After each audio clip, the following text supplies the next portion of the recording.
Hi అండి. Welcome to my channel. ఈరోజు మన రెసిపీ గులాబ్ జామున్. ఫంక్షన్ ఏదైనా సరే ఖచ్చితంగా ఒక స్వీట్ ఐటెమ్ అయితే ఉండాలి కదా! అది కూడా గులాబ్ జామున్. మన ఇంట్లోనే చాలా ఫాస్ట్‌గా, స్వీట్‌గా, సాఫ్ట్‌గా, పర్ఫెక్ట్‌గా ఎలా చేయాలో ఈరోజు చూపించేస్తాను రండి. నేనైతే ఎంటీఆర్ గులాబ్ జామున్ ప్యాకెట్ తీసుకుంటున్నాను. మీరు ఏ బ్రాండ్ యూజ్ చేసినా పర్వాలేదు. ఇప్పుడు ఆ పౌడర్‌లో కొద్దిగా నెయ్యి, కొద్దిగా కాచి చల్లార్చుకున్న పాలు గాని, పచ్చి పాలు గాని ఏదైనా పర్వాలేదండి. కొద్దిగా ఆ పాలు కూడా పోసేసి, తగినంత వాటర్ పోసుకొని సాఫ్ట్‌గా కలుపుకోవాలి.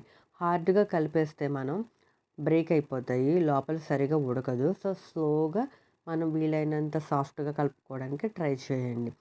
చూసారు కదా! అలా కలిపేసుకొని, ఒకసారి మూత పెట్టేసుకొని, ఒక 10 మినిట్స్ మనం పక్కన పెట్టేద్దాము.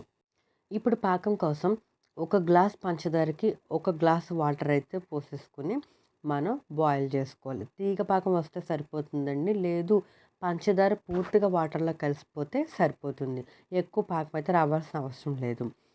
ఇప్పుడు కొద్దిగా ఇలాచీ పౌడర్ కోసం ఇలాచీ తీసుకుని ఇలాచీ యాడ్ చేసేటప్పుడు ఎప్పుడు కూడా మనం కొద్దిగా పంచదారతో యాడ్ చేసుకుంటే సాఫ్ట్‌గా వస్తుంది. మనం గులాబ్ జామున్ తిన్నప్పుడు కూడా చాలా సాఫ్ట్‌గా ఉంటుంది. మన పంట కింద అయితే ఇలాచీ అనేది పడదు. ఇప్పుడు ఇలాచీ పౌడర్‌ని ముందుగా ప్రిపేర్ చేసుకుంటున్న సిరప్‌లో వేసేసి బాగా కలిపేసుకొని బాయిల్ చేసుకోవాలి. చూసారు కదా! ఇలా చూపించినట్టుగా తీగ పాకం అయితే వస్తే సరిపోతుందండి. ఒక్కసారి బాయిల్ చేసుకొని మనం స్టవ్ ఆఫ్ చేసేసుకొని పక్కన పెట్టేసుకుందాం. ఇప్పుడు ముందుగా మనం కలిపి పట్టుకున్న పిండిని తీసుకొని ఒక్కసారి బాగా మిక్స్ చేసేసుకోండి. హార్డ్‌గా చేయకండి, సాఫ్ట్‌గా బాగా మిక్స్ చేసేసుకోండి. ఇప్పుడు మనకి ఏ సైజు బాల్స్ కావాలంటే ఆ సైజులో మనం చేతికి కొద్దిగా నూనె అద్దుకుని లేదంటే నెయ్యైనా పర్వాలేదు కొద్దిగా రాసుకుని మనం అలా బాల్స్‌లో మౌల్డ్ చేసుకొని పక్కన పెట్టేసుకోండి. మనం హాఫ్ ఆఫ్ చేసుకున్నా పర్వాలేదు. ఎప్పటికప్పుడు చేసుకుంటేనే చాలా సాఫ్ట్‌గా అయితే వస్తాయి. ఒకేసారి వేసేసుకోవాలనుకుంటే బాల్స్ అన్నీ ఒకేసారి వేసేసుకోండి. సో, మనం కొద్దిగా అలా మౌల్డ్ చేసేసుకొని చూపించినట్టుగా పెట్టుకుంటే సరిపోతుంది. చూసారు కదా! ఇలా చేసేసుకొని పక్కన పెట్టేసుకోండి. నేనైతే కొంచెం పిండి పక్కన పెట్టేసాను.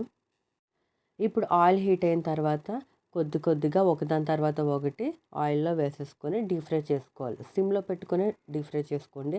లేదంటే మనకి పైన కలర్ వచ్చేస్తుంది కానీ లోపలైతే మనకు ఉండలు ఖచ్చితంగా కట్టేస్తుంది. తినేటప్పుడు కూడా మనకి అస్సలు సాఫ్ట్‌గా అయితే రాదు. మరీ ఎక్కువగా కలర్ వచ్చేసిందంటే మనకి హార్డ్‌గా వచ్చేస్తాయి. చూసారు కదా! ఇలా వస్తే సరిపోతుందండి. ఇప్పుడు ఈ బాల్స్ అన్నిటిని కూడా మనం తీసేసుకొని ఒక పక్కన పెట్టేసుకుందాం. చూసారు కదా! కలర్ కూడా పర్ఫెక్ట్‌గా వచ్చిందండి. మీరు ఈ కలర్‌లో ఉన్నప్పుడు తీసేసుకుంటేనే మనం తర్వాత షుగర్ సిరప్‌లో వేసిన తర్వాత కూడా మనకు మంచి కలర్ అయితే వచ్చేస్తుంది.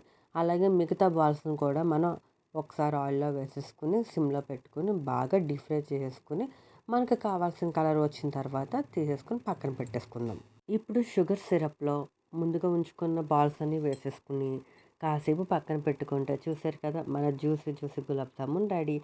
చాలా సాఫ్ట్‌గా, చాలా పర్ఫెక్ట్‌గా అయితే వచ్చేయండి. మీరు కూడా ఇంట్లో ట్రై చేసి ఎలా ఉందో చెప్పండి.